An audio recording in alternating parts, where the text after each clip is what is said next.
Change at the White House always leads to changing policies and priorities. For colleges and universities, that's especially true right now.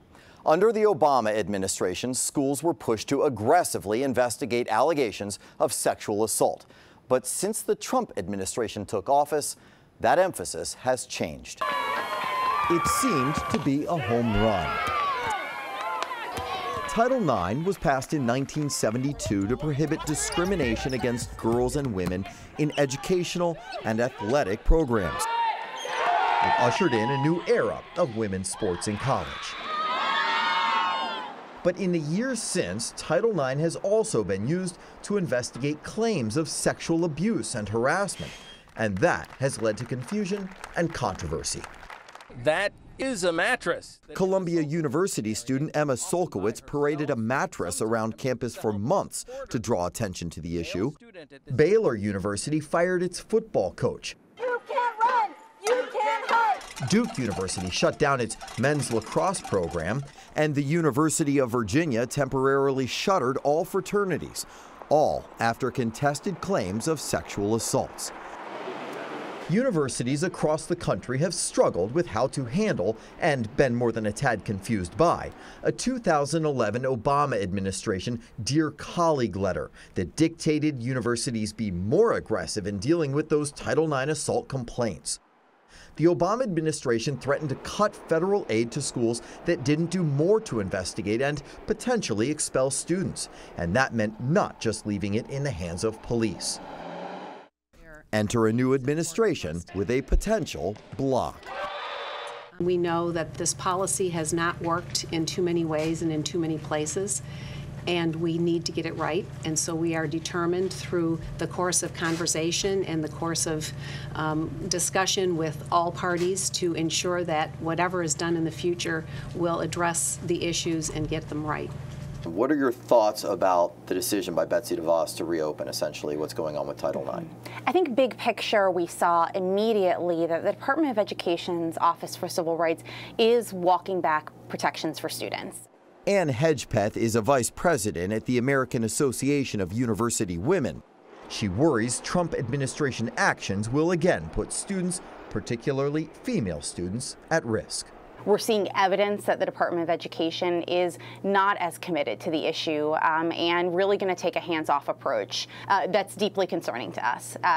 Seeing 1 in 5 women experience attempted or completed sexual violence during their time in college is a crisis. Colleges just went crazy to try to stay in compliance, and what that meant was that they just abandoned due process. Laura Kipnis, a professor of film studies at Northwestern University, says the goals of the Dear Colleague letter were lofty, but a lot of times these cases are just very murky and not clear-cut as to both what happened and who's responsible and what the consequences should be. So there's a lot of murkiness that the college administrators are trying to address in these very black and white ways, and they're, gray area situations. Kipnis, who describes herself as a feminist, has a unique perspective. I've been now brought up on 2 Title IX complaints by people who just didn't like the views that I was writing in first a set of articles and then in the book that are about Title IX. So, here you have a case where Title IX is being used against somebody writing on Title IX. So it's available for all sorts of, purposes, nefarious purposes. The most common objections concern the lack of clear rules and procedures for actually investigating complaints. Who does the investigation? How do they investigate? Can students speak during the proceedings or even have attorneys represent them? Every school's approach varies, and no one on either side seems pleased with the process. There's so much confusion that a special committee of the American Bar Association spent months trying to come up with fixes. Both sides should have a right to an attorney or representative. Witnesses need to testify in person, not just submit statements. Limit secondhand statements and give both parties the right to appeal. But even the committee got stuck over how to deal with the most contentious issue in these university proceedings. What is the standard of evidence needed to find guilt? A preponderance, sometimes described as 50-50 plus a feather, or something stronger, like the criminal standard of beyond a reasonable doubt. The Department of Education's opened the door for using a higher standard, one that would weigh information about, say, an accused student or a responding student more so than a survivor of sexual harassment or violence. That's really not equitable. In 2011, advocates cheered this Dear Colleague letter because they said, finally, there are better protections in place for sexual violence cases. Well, I think nobody knew in 2011 how this was going to play out. And for schools to adjudicate sexual violence cases, I mean, if there's a crime, I really believe that has to be handled in the criminal justice system. For one thing, these Title IX officers don't have really have fact-finding capabilities. They don't have evidence. There aren't evidentiary standards. And even what standards there are, they're not proceeding in any systematic way. Kipnis argues in her book, Unwanted Advances, that Title IX has ironically created sexual paranoia among students, where next-day regrets end up as official complaints. Not all sex is great and positive. Guys are not, particularly drunken guys are not oftentimes the best lovers in the world.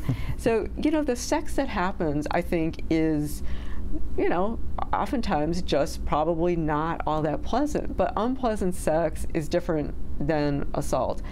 So I just really think that, there needs to be more education and discussion and honesty about the realities of sex on campus and, particularly including just drunken sex. Just, probably not that great for anyone. I think it's important first to myth bust around this notion of wrongfully accused. The evidence is that those numbers are far lower than the prevalence of sexual harassment and violence that occurs. But at the end of the day, it's also important not to conflate what schools are investigating with what the criminal justice system handles. There are really different things at stake there, and we shouldn't conflate the two issues. I'm going to fight to change this culture. Angry with the Trump administration, former Vice President Joe Biden issued a call for action. Now the U.S. Department of Education and our new leadership is working to roll back the protections under Title IX that we worked so hard to put in place. We cannot let that stand. So don't give up. Speak out. Demand that your school continue to make progress.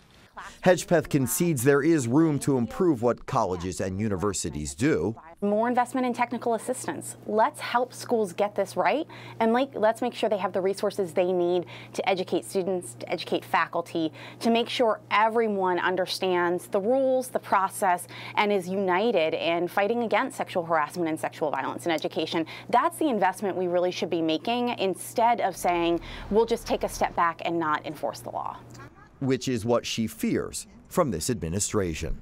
We're certainly disappointed to see a walk back. I feel like you're being kind by saying things like disappointed. Is the more accurate word angry? I think that we are frustrated, but also there's a lot of hope. It's nice when you have a partner in the Department of Education and the Office for Civil Rights, but there's certainly ways to continue to take this fight to the local and the state level when it comes to doing right by students and their civil rights. Just this week, the California state legislature passed a law telling colleges and universities to follow the old Obama-era Dear Colleague guidance. But Governor Jerry Brown, a Democrat, surprised many by vetoing the law, siding with the current administration. Here in Washington, Democrats in the U.S. Congress are also promising to take up the issue.